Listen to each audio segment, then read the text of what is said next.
नमस्कार। गोविंद पारिक के 80 पेज की सीरीज में आज हम लोग बात करने वाले हैं पेज नंबर 65 के बारे में बात करेंगे। तो यहाँ पर देखेंगे सबसे पहला पॉइंट वेरी वेरी इंपॉर्टेंट है। विपाक का सर्वप्रथम लक्षण किसने दिया था? तो इसका सही जवाब है वाग्भट अर्थात अष्टांग हृदय ने दिया था।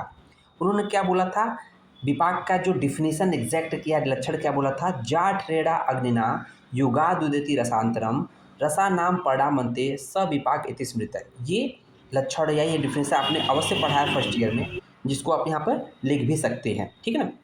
तो ये सही बात है। विपाक का सर्वप्रथम लक्षण, विपाक किसका योग देन है? वाग्भट का अष्टांग हृदय का देन है, ठीक है ना। ये प्रश्न बनता है। उसमें लिखेंगे व्यववायु द्रव्यों में केवल भूताग्नि पाक होता है। तो जो व्यववायु विकासी आपने पढ़ा होगा ना, व्यववायु विकासी, तो व्यववायु जो द्रव्य होते हैं केवल उसमें भूताग्नि पाक होता है। व्यववायु जो द्रव्य होते हैं उसमें कौन सी महाभूत प्रधान होती है? आकाश प्लस वायु महाभूत प्रधान होती है। वेरी वेरी इंपॉर्टेंट है, पूछा जाता है, इसको लिख लीजिएगा। और इसका एग्जाम्पल क्या होता है? व्यववायु द्रव्य का एग्जाम्पल देखेंगे अहिफेन भंगा। अहिफेन भंगा इसका एग्जाम्पल है, ठीक है ना। अहिफेन AB है ना, AB, तो AB मतलब A फॉर एफेन, B फॉर भंगा, व्यववायु द्रव्य का एग्जाम्पल है, ठीक है ना। आकाश वायु महाभूत प्रधान है। तो देखेंगे यकृत मतलब लीवर को भूताग्नि एवं धाताग्नि का अधिष्ठान माना गया है। तो ऐसा माना जाता है कि आयुर्वेद में यकृत जो होता है, लीवर होता है, भूताग्नि और धात्वाग्नि का अधिष्ठान अर्थात अधिष्ठान होता है।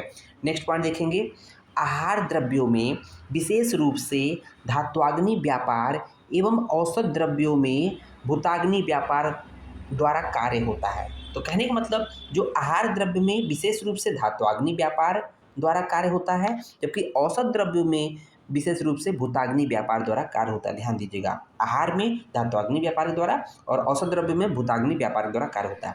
नेक्स्ट पॉइंट देखेंगे, ग्रहणी के बारे में दिया गया है। आचार्य चरक ने ग्रहणी प्रकरण में प्रपाक शब्द का प्रयोग किया है। उन्होंने ग्रहणी के 4 भेद बताए हैं, वातज पित्तज कफज सन्निपातज। ये 4 ग्रहणी के भेद होते हैं चरक के अकॉर्डिंग, ठीक है ना। उस पर देखेंगे, चक्रपाणी ने रात्रि में गर्म दूध का सेवन निषिद्ध बताया है। तो हम लोग जनरली कहते हैं ना कि गुनगुने दूध का सेवन रात्रि में सेवन करना चाहिए खाना खाने के बाद, बट चक्रपाणी ने इसको निषिद्ध बताया है। इससे बोला कि इससे नुकसान होगा, ठीक है। उस पर देखेंगे, वाग्भट ने मूत्र वेग रोध से, अगर वाग्भट के अकॉर्डिंग मूत्र वेग को रोकेंगे तो अंग भंग एवं अश्रु वेग के रोकने से गुल्म की उत्पत्ति मानी है। वेरी वेरी इंपॉर्टेंट है, इसलिए हम लोगों ने इसे कई स्टार लगा दिया है, इसको ध्यान दीजिएगा। वाग्भट ने मूत्र वेग के अवरोध से, मूत्र वेग को रोकने से अंग भंग और अश्रु के वेग रोकने से गुल्म की उत्पत्ति मानी है। साधारण काल में, नेक्स्ट पॉइंट देखेंगे, प्रायः मिथ्या योग ही होता है, अति योग या अयोग नहीं होता है। उस पर देखेंगे, नेक्स्ट पॉइंट है, कुष्ठ को अर्थात स्किन डिजीज जो है को कर्मज रोग भी कहा गया है। कर्मज रोग में अन्य रोग भी आते हैं, है ना। तो यहाँ पर कुष्ठ को कर्मज रोग कहा गया। कर्मज रोग का मतलब क्या होता है कि कहते हैं ना कि गलत काम किया हो किसी को, कुष्ठ रोग होना मतलब होता है, गांव में कहते हैं ना कि कोढ़ी है, पापी है ना, इसलिए पापजन रोग भी बोल लेते हैं कर्मज रोगों को, ठीक है ना। उसको देखेंगे कि प्राणाचार्य के गुण कितने होते हैं? 5 होते हैं, ठीक है ना, इसको याद कर लेना है। तो देखेंगे, परत्व एवं अपरत्व का जो गुण होता है वो आकाश में नहीं रहता है। तो ये गुरुवादि गुण है, परादि गुण है। तो परादि गुण है जो है, जो परादि गुण में जो 10 होते हैं उसमें परत अपरत दो गुणता शुरू का, उसमें ये गुण आकाश में नहीं रहते, ध्यान दीजिएगा। परादि गुण की संख्या 10 होती है, गुरुवादि गुण की संख्या 20 होती है, ठीक है ना। उसको देखेंगे, मर्स नस्य का प्रमाण, मर्स नस्य का प्रमाण, उसमें क्या प्रमाण बता रहा है? स्नेह का प्रमाण। मर्स नस्य में स्नेह का प्रमाण यहाँ पर देखेंगे, नीचे उन्होंने लिखा है कनिष्ठ में 6 बिंदु, मध्यम में 8 बिंदु और उत्तम में 10 बिंदु होता है। तो हम लोगों ने इसको भी सीधे सा तरीके से कर दिया है कि 6, 8, 10 बूंद, 6, 8, 10 बूंद। आपको समझना है कि 6 कम वाला होगा, कनिष्ठ होगा, 8 मध्यम वाला होगा और जो 10 होगा उत्तम होगा, ठीक है ना। ये तो स्नेह का प्रमाण था मर्स में, लेकिन अगर मर्स में स्नेह के अलावा जो क्वाथ आदि से अगर मर्स देना है, स्नेह से देना है तो 6, 8, 10 हो जाएगा, लेकिन क्वाथ आदि से मर्स देना है तो 4, 6, 8 बूंद हो जाएगा, कनिष्ठ, मध्यम, उत्तम, ठीक है ना, ये चीज़ें हैं। उसको देखेंगे कुछ प्रमुख व्याधियों में वर्जित कर्म। तो कुछ ऐसे कुछ व्याधियाँ रोग होती हैं जिसमें कुछ पर्टिकुलर ट्रीटमेंट एंड जो उपचार होते हैं वो नहीं किया जाता। उसके बाद देखेंगे अपतंत्रक रोग में निषेध है। अपतंत्रक में क्या निषेध है, देखेंगे अपतर्पण, वमन, आस्थापन और अनुवासन कर्म अपतंत्रक में निषेध है। उसके बाद देखेंगे अवबाहुक। अवबाहुक में निषेध क्या है, रक्त मोक्षण का निषेध है, अर्थात उसमें रक्त मोक्षण नहीं करते हैं।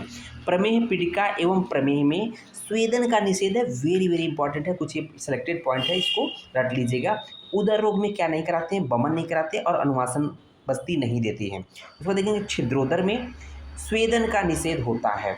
उसके बाद देखेंगे क्षयज शिरोरोग में क्या क्या नहीं कराते हैं, तो नस्य है, वमन है, स्वेदन है, धूमपान है, रक्तमोक्षण है, अर्थात पंचकर्म निषेध होता है क्षयज शिरोरोग में। ठीक है, उसको देखेंगे अस्मरी एवं भगंदर जो है स्वस्थ कर्म के पश्चात, अस्मरी अर्थात किसी को स्टोन हो गया है और किसी को फिस्टुला हो गया हो, तो उसमें शस्त्रक्रम के पश्चात 1 वर्ष तक स्त्री सेवन का निषेध सुश्रुत ने बताया है। कहने का मतलब इस डिजीज होने के पश्चात जिसको अस्मरी और भगंदर हुआ, उसमें शस्त्रक्रम अर्थात सर्जरी हुई है, उसमें मैथुन अर्थात स्त्री सेवन 1 साल तक नहीं करना चाहिए, सुश्रुत ने बताया है। उसको देखेंगे वेरी वेरी इंपॉर्टेंट नवायस लौह के घटक, जैसा कि नाम है नव प्लस अयस, मतलब जो अयस है, अयस मतलब लौह है ना, वो 9 भाग होगा। तो इसके टोटल कंटेंट पूछते हैं, टोटल घटक 10 होते हैं, लेकिन 9 प्लस 1 अयस होता है, तो 9 क्या होते हैं देखेंगे, त्रिफला 3 भाग होता है, त्रिकटु 3 भाग होता है,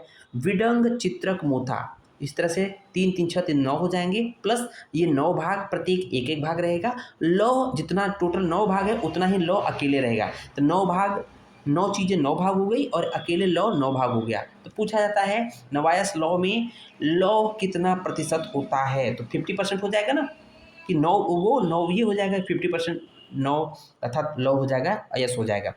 उसके बाद देखेंगे सुश्रुत ने सम्यक स्निग्ध के लक्षणों में ग्लानि का होना एवं अति स्निग्ध के लक्षणों में प्रवाहिका एवं गुददाह का होना चरक से अतिरिक्त माना है। ये कुछ पॉइंट नोट डाउन कर लीजिएगा। विशेष परिस्थितियों के अनुसार स्वेदन, तो यहाँ पर देखेंगे स्वेदन कराया जाता है।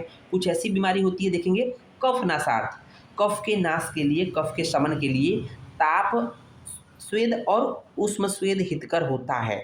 कफ नाशन के लिए ताप स्वेद और उष्म स्वेद दिया जाता है। कैसे याद करेंगे, ताऊ का कफ नाश करना चाहिए, ताऊ, ताफार ताप स्वेद, ऊफार उष्म स्वेद के द्वारा कफ का नाश होता है। ठीक है, उसको देखेंगे वात नाशनार्थ अर्थात वात के नाशन के लिए उपनाह स्वेद हितकर होता है ना। उसको देखेंगे एक इम्पॉर्टेंट पॉइंट है जो कि चरक में अक्सर हम स्वेदन वाले पार्ट में देखते हैं, कफ या वात के साथ पित्त का अनुबंध हो, कफ या वात के साथ पित्त का अनुबंध होने पर द्रव स्वेद हितकर होता है। प्रश्न पूछता है द्रव स्वेद किस कंडीशन में देते हैं, कफ या वात के साथ पित्त का अनुबंध होने पर द्रव स्वेद दिया जाता है। उसके बाद देखेंगे वायु के कफ व मेद से युक्त होने पर, वायु के कफ व मेद से युक्त होने पर निराग्नि स्वेद देना चाहिए या हितकर होता है। अब देखेंगे कि पूर्व में स्वेदन योग परिस्थितियाँ, पश्चात में स्वेदन योग कर्म और पूर्व पश्चात दोनों के पश्चात जो है स्वेदन करने योग्य जो कंडीशन होती है। लेकिन पूर्व में स्वेदन योग्य परिस्थितियाँ नस्य, वस्ती, शोधनी पुरुष अर्थात पंचकर्म वाले जितने भी व्यक्ति होते हैं उनको पंचकर्म से पहले जो है, नस्य वस्ती क्या है, पंचकर्म पार्ट है, शोधनी पुरुष का मतलब जिसका पंचकर्म कराना है, तो पंचकर्म से पहले स्वेदन देना चाहिए। उसको देखेंगे पश्चात में स्वेदन कर्म अर्थात किस कर्म के बाद स्वेदन किया जाता है, तो देखेंगे मूढ़ गर्भ सामान्य प्रसव के बाद, मूढ़ गर्भ और सामान्य जो नॉर्मल डिलीवरी होती है उसके पश्चात जो है वह बाद में स्वेदन दिया जाता है, किया जाता है।